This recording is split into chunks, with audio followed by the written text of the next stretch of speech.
The crawlers aren't real. That's the first thing you need to understand. Just in case it starts to affect you before you reach the end of this post. The crawlers aren't real, and you must hold on to that thought. No matter what your senses tell you, the crawlers are not real. We are at the start of a public health emergency, and absolutely no one wants to talk about it. Not the state health department, not the CDC, not even the American Psychiatric Association. That last one is what hurts the most. You see, I'm a psychiatrist in a state mental hospital. The patients I treat are generally people who can't function in daily life due to mental illness. Such individuals usually have a wide range of issues, from PTSD to schizophrenia. That's why this last week has been so strange. We've had 15 new patients, more than triple what we're used to in this small hospital, and 13 of them show the same pathologies. They speak of inhuman figures that approach by crawling along walls and ceilings, seeking to do them harm. The hallucinations appear to be both vivid and realistic. Each patient describes how they can see, hear, smell, and even feel these creeping things. Their reactions, such as shrieking and cowering in a corner, also suggest that the hallucination appears to be physically real from the point of view of these patients. And therein lies the danger. Not in these nightmarish hallucinations, but rather in each individual's reaction to them. One young man jumped off an 8-foot floor balcony. Another middle-aged woman stabbed a meat skewer through her eye socket. Those are just two examples of the lengths people will go as they try to escape these things that they believe are pursuing them. Furthermore, I'm confident that hundreds of cases of this particular psychosis are going undiagnosed. Although we don't yet have the final data, information from the state health department indicates a dramatic increase in suicide over the past month, an increase of 510% compared to last month's data. So where does that leave us? What I'm about to propose next may seem shocking, even unprecedented, but I ask you to keep an open mind and consider documented events such as dancing plague that affected Europe in the 16th century. I base this claim firstly on the psychopathology. Each patient's description of the stalking creature and their reaction to it are virtually identical in each case. Secondly, the testimonies of the patients themselves suggest that the hallucination is in some sense of transmissible. I'll explain further below. A university student described how a friend pounded on her door shortly after midnight, begging to be let in because something was chasing her. She hid immediately beneath the bed, but the student in question saw nothing in the hallway at first. After failing to get anything but gibberish from her friend, she left her room to seek help from the authorities. It was then she claimed to see a horrible gray thing moving along the ceiling, opening its jaws to devour me. The university student and her friend were admitted last night as Case 12 and Case 11, respectively. Case 11's attempt at suicide have thus far been thwarted. Case 12 was not as fortunate. The delusion appears to completely ignore divisions of class, race, age, health, and lifestyle, as evident by Case 8, an 81-year-old man whose background could not be more different than that of Case 11 and 12. Case 8, prior to being ingressed, was housebound due to obesity and other health issues. Reported how one by one his family members were afflicted. First, his granddaughter never came back from buying groceries. Then his daughter vanished while on a walk, and finally his son disappeared while searching for the other two. Case 8 waited, a prisoner in his armchair, until he saw a god-awful shadow silhouetted in the streetlight. According to Case 8, the thing slithered under the door and came for him, and that's how he was found, screaming and tried to drag his bulk along the floor. Authorities have thus far been unable to locate the missing family members.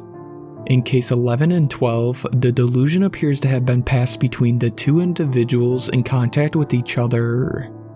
As with the flu, in Case 8, however, we see that it appeared in an entire family, like a genetic disorder.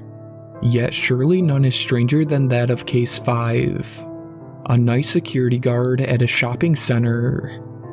Case 5 was brought to us after he ran crying into traffic and was declared too agitated for normal hospitalization. In Case 5, the hallucinations appear to have begun of their own accord, without any prior contact or family history. The individual was simply performing his duties, walking through the empty mall with a large flashlight, when he began to notice movement in the corner of his vision. The following is a transcription of Case 5's words while he was being transported from the hospital to our facility by ambulance. "They've lost my scent for now. Thank God. Where was I? Right, the mall. It was easy to dismiss at first. A claw disappearing around a corner. A shadow that sorta looked like some starving hunched over thing disappearing into a rack of clothes. It was always creepy in there, but I was used to it. Just figured my eyes was playing tricks. But the longer I walked, the more I saw, until it was right in front of me. You can't even imagine the way it just hung from the ceiling tiles like a damn cave cricket.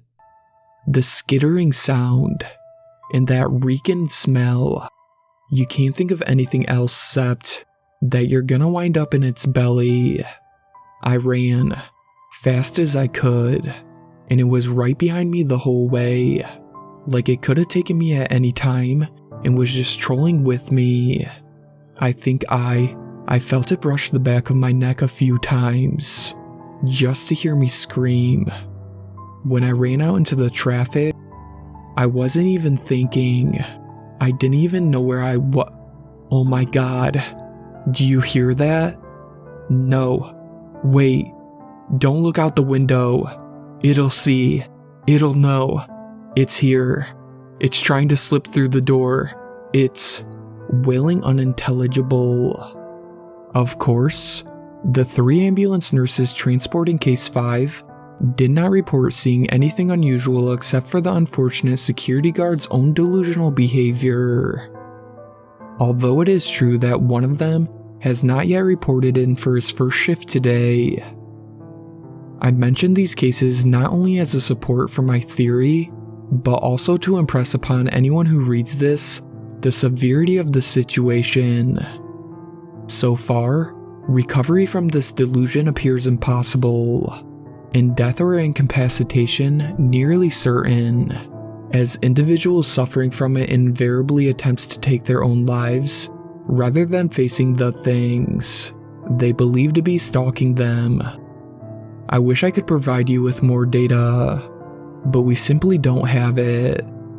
I don't want to believe that the government agencies and private organizations, even hospitals, are deliberately suppressing information about this condition, but the evidence before my eyes offers no explanation. Our pleas for resources are stonewalled at every turn. Our cases do not remain communicative long enough to be studied, and even our requests for autopsies are denied. My colleagues who have talked to the media find that their warnings got unreported except by the most extreme fringe journalists. where our desperate call for help appears beside 5G conspiracies, Bigfoot sightings, and MLM ads. With no other resources, I'm sending this warning to those who might believe it. Based on what we've seen so far, these are symptoms to watch for. A persistent feeling of being watched or followed, an irrational fear of peepholes, cracked open doors, nearly closed curtains, dark rooms, and other places where something might hide. A sense of movement just beyond the edge of vision. Visual, auditory, olfactory, and tactile hallucinations of a creature or creatures. An unexplained desire to flee, accompanied by feelings of dread and helplessness. These are just a few of the first warning signs. Our observations suggest they can occur in any order, over any length of time. Once these symptoms begin to appear, it is crucial to remember that these are just delusions. The crawling things are not real. This is where I leave you. I wish you the best, and I hope you never have cause to understand my warning. I hope it passes through your life like forgettable gibberish, and you never endure what our patients are enduring now. I did not intend to end this document on a personal note, but I feel I need to post this while I'm still able. There's a skittering sound coming from the kitchen behind me, and the truth is that I'm afraid to turn around.